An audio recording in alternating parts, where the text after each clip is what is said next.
প্রত্যাশিত ফলাফল হাতে পেয়ে শিক্ষার্থীদের উৎসব।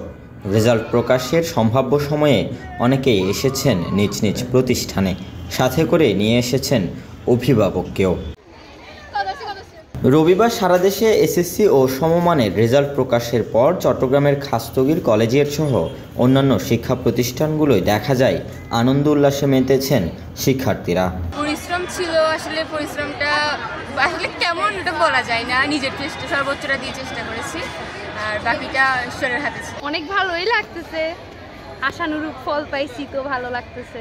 আম্মু আসলে অনেক বেশি আমাকে অনেক সাপোর্ট করছে সব দিক দিয়ে, মানে ভালো। কখনো আমার টেস্টেও অতটা রেজাল্ট এতটা ভালো ছিল না, তো তখনও তেমন কিছু বলে নাই, এমনি একটু বকা দিয়েছিল, তেমন একটা কিছু বলে নাই। এরপর আসলে মানে পরিশ্রম করছি আর অনেক করছি, তারপরে মানে এখন আলহামদুলিল্লাহ ভালো হয়েছে। 12ই মে বিশ্বব্যাপী পালিত মা দিবসে সন্তানের এই সাফল্য সবচেয়ে বড় উপহার বলছেন উপস্থিত মায়েরা। আমি অনেক আনন্দিত যে আমার একজন মা হিসেবে যে আত্মহারা খুশিটা আমি কাউকে দেখাতে পারতেছি না। বিশেষ করে আমার এই খুশিটা হচ্ছে আজকের দিনটা অনেক অনেক খুশি। একটা মা দিবসের মধ্যে আমি এত যে আনন্দিত যে আমার মেয়েকে নিয়ে আমি গর্বিত।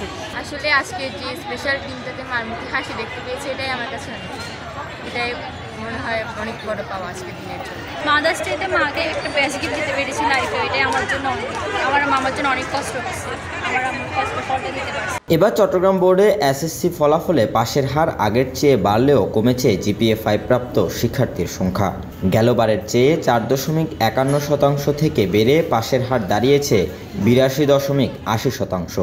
অন্যদিকে জিপিএ 5-এর সংখ্যা 627 জন কমে দাঁড়িয়েছে 11,450-এ।